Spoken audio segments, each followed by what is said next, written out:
दुनिया की सबसे लग्जरी जेल जहां कैदी अयाशी करते हैं, अमीरों की जेल में आखिर क्या होता है।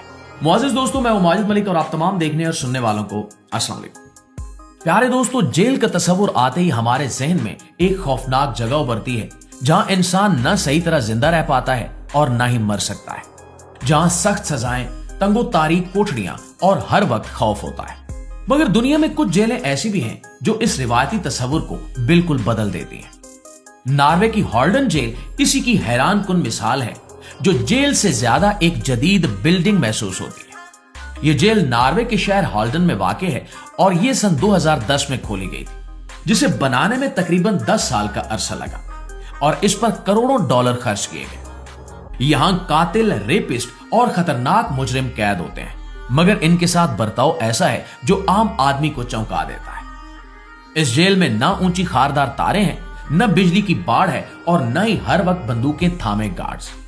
यहां के मुहाफिज अक्सर बगैर असले के होते हैं और कैदियों से आम इंसानों की तरह बात करते हैं। इस जेल को इस अंदाज में डिजाइन किया गया है कि कैदियों को यह एहसास ही ना हो कि वो किसी कैद खाने में है। कुशादा इमारतें, कुदरती रोशनी, खुली फिजा और सब्जा हर तरफ दिखाई देता है। तकरीबन हर कैदी को अलग कमरा दिया जाता है, जिसमें खिड़की, टीवी, साफ सुथरा बाथरूम, बेड और मेज मौजूद होती है। कैदी अपनी खिड़की खोलकर बाहर का मंजर देख सकते हैं और ताजा हवा से लुत्फ अंदोज हो सकते हैं। रोजाना सुबह 7:30 बजे कैदी अपने कमरों से बाहर आते हैं और रात 8:30 बजे तक खुले आम जेल के अंदर घूम फिर सकते हैं। इस दौरान वो मौसीकी सीख सकते हैं, खाना पकाने की तरबियत ले सकते हैं, योगा कर सकते हैं या खेलों में हिस्सा ले सकते हैं। जेल के अंदर बाकायदा म्यूजिक स्टूडियो और रेडियो स्टेशन भी मौजूद है, जहां कैदी अपने गाने रिकॉर्ड करके नशर भी करवा सकते हैं।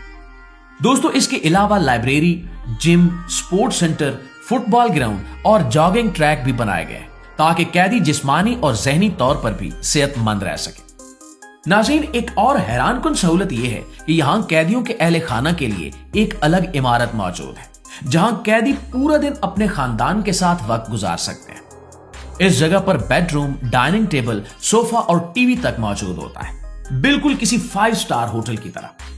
ताहम ये सहूलत हासिल करने के लिए कैदियों को मखसूस तालीमी और तरबियती प्रोग्राम मुकम्मल करने पड़ते हैं ताकि इनकी इस्लाह हो सके। इस जेल में किचन भी मौजूद है, जहां कैदी खुद जाकर अपने लिए खाना बनाते हैं। इन्हें एक मुकर्रर बजट दिया जाता है, जिसमें वो गोश्त, मछली, फल, काफी और दीगर अशिया खरीद सकते हैं और ये खाना बाकायदा प्लेटों में पेश किया जाता है, जैसे किसी रेस्टोरेंट में हो।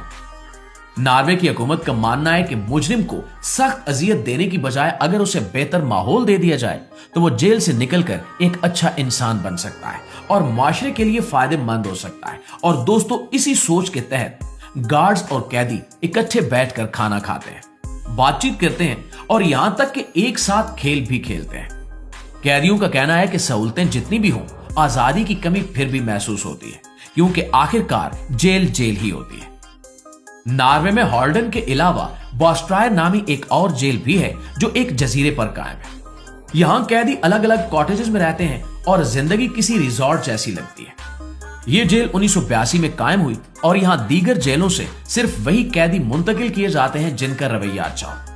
यहां पर कैदी घुड़सवारी, टेनिस, खेतीबाड़ी और माहीगीरी तक कर सकते हैं, जबकि यहां के शेफ खुद इनके लिए खाना तैयार करते हैं। और दोस्तों, आखिर में अगर फिनलैंड की बात की जाए तो वहां ओपन जेल्स का तस्वुर भी मौजूद है, जहां कैदी घरों जैसे कमरों में रहते हैं और दिन के वक्त बाहर जाकर काम, खरीदारी या खाना खा सकते हैं। बस शाम तक वापस आना लाजमी होता है। इन कैदियों के पास कमरों की चाबियां भी होती हैं और इनमें खतरनाक मुजरिम भी शामिल होते हैं। फिनलैंड की हुकूमत को यकीन होता है कि ये कैदी फरार नहीं होंगे, क्योंकि इन्हें मुआशरे में वापस जाने की अमली तरबियत दी जा रही होती है और यही वजह है कि इन ममालिक में दोबारा जुर्म की शरह दुनिया के किसी भी दूसरे मुल्क में इंतहाई कम है। दोस्तों, इन हैरत अंगेज जेलों के बारे में जानकर आपको कैसा लगा, कमेंट में हमें जरूर बताइएगा। और अगर वीडियो अच्छी लगी है, मालूमात में इजाफे का बायस बनी है, तो हमारी इस कोशिश को सिर्फ एक लाइक और एक शेयर लाजमी दीजिएगा। इंशाल्लाह आपकी खिदमत में हाजिर होते हैं एक नई वीडियो के साथ। तब तक अपना ढेर सारा ख्याल रखिए। अल्लाह ने के बाद।